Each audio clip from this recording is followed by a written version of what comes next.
Hey, what's up YouTube? Welcome back to the channel. It's Christine with gaugegirltraining, an online meal planning and coaching service.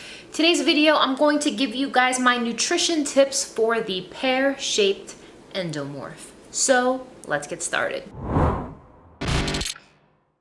So if you are an endomorph body type, you typically have a harder time losing weight. And of the three body types, the ectomorph, which tends to lose weight very easily, has a hard time gaining weight, naturally lean. The mesomorph can gain weight easily, lose it easily as well. And then the endomorph can gain muscle easily, but they also struggle to lose the weight. Now, if you are an endomorph, you guys have probably seen my video talking about whether you are a pear-shaped versus an apple-shaped endomorph. And there's some key differences. And if you didn't catch that video, you guys can check it out right here or linked below.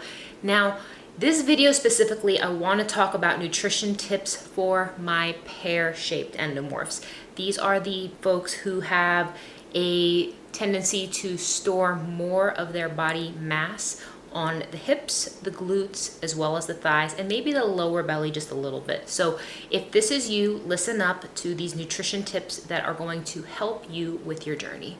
So the first thing you want to keep in mind as a pear-shaped endomorph is you need to have an acute awareness of your carb tolerance. Now, I have a whole video with a quiz right here that you guys can check out to determine what your carb tolerance level is. But just because you are an endomorph, just because you are pear-shaped, do not automatically assume that you need to be on a low carb protocol, because you do not. I would say roughly 1/3 of my endomorph clients do perfectly fine with moderate carb protocols. They have no issues digesting carbs. Their body responds very well to them, and there's no problem whatsoever. So keep that in mind. Just because you're an endomorph doesn't mean you need to automatically go low carb. Tip number 2, now if you are a pear-shaped endomorph, you may have some hormonal issues that make it harder for you to lose weight. If one of those hormone-related issues is related to estrogen, I want you guys to carefully listen about what types of foods you should avoid. So estrogenic toxins have a tendency to be in a lot of animal-based fats. So for my endomorphs who have a tendency to have estrogen dominance, this is where your estrogen levels are substantially higher than your progesterone levels, and or when your progesterone levels are unnaturally low. This tends to happen in perimenopause, menopause, or it could just happen at any age if you have an issue with your estrogen levels. Now, that being said, you want to be very strategic about foods that are going to introduce estrogenic toxins. Those things tend to include some dairy, tends to include soy. You want to be very careful about the types of plastics and personal care products you use, but specifically for your fats, I encourage my endomorphs with estrogen issues, specifically estrogen dominance, to focus on non-animal based fats as your primary fat sources. So things like olive oil, nuts, avocado. You can have like the fats in salmon, you can have the fats in eggs and things of those nature, but you always want to make sure that the eggs you are choosing are pasture raised. You always want to go non-GMO, and you always want to go organic where you can.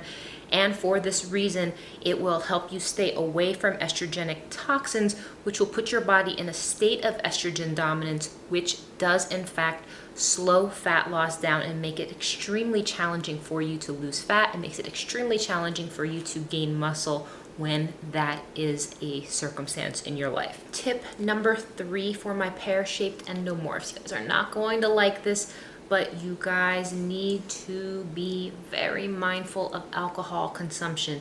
This is going to slow down the process of fat loss even more than it already is. So when you consume alcohol, what ends up happening is it pauses your body's ability to metabolize fat for the duration that that alcohol is being processed and metabolized through your body. Now, as you guys know, the alcohol is going to be processed through your liver and metabolized there, and as a result of that, it's going to be, your body cannot tap into stored body fat during this time. So You guys know I want you guys to lay off the alcohol. I've made it abundantly clear, the disclaimers of my meal plans and all of these videos, that I express it to you enough, but I know some of you guys are going to drink anyway. So for those of you who are going to drink, I do encourage you, if you are going to drink alcohol, to consume milk thistle extract before and after you have alcohol, as it's going to accelerate detoxification of the liver, and which is going to accelerate the rate at which that alcohol gets out of your body. So the next tip for my pear-shaped endomorphs is, if you do not have any food intolerances, I want you guys to consume leafy greens with just about every meal if you are able to stomach it. The most beneficial leafy greens for the endomorph as a pear shape is going to be kale.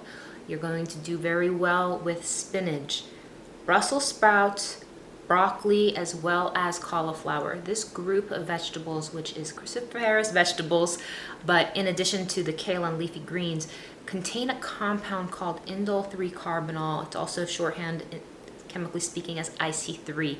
This compound is going to help naturally balance out your hormones, which is, again, another factor that pear-shaped endomorphs have a tendency to deal with, which makes it even harder for them to lose weight. So strategically choose your veggies to either be kale, Brussels sprouts, broccoli, cauliflower, or spinach. Anything in that family is going to be more advantageous. There's nothing wrong with any of the other vegetables, but these are going to help you out the most. You can also supplement IC3 separately, the indole 3-carbinol separately, which I highly recommend, because that supplement alone by itself would be like the equivalent of taking like 8 to 12 cups of kale, and who's going to be eating 12 cups of kale? So that would be a good thing to include. The last tip I have for my pear-shaped endomorphs, it goes for everybody, but specifically my pear-shaped endomorphs, is need you guys to double, triple check the labels of the products that you are purchasing, specifically supplements, pre-workouts, anything that's of that nature, anything processed, anything that has a label. Read the fine lines of that, because whether it's creamers, whether it's protein powders, whether it's something that seems so innocent and innocuous as, a sweetener pack, it can be whatever. Read the label, because there are lots of hidden sugars in these foods, you guys, and I really need you guys staying away from any processed sugars. I need you guys staying away from that.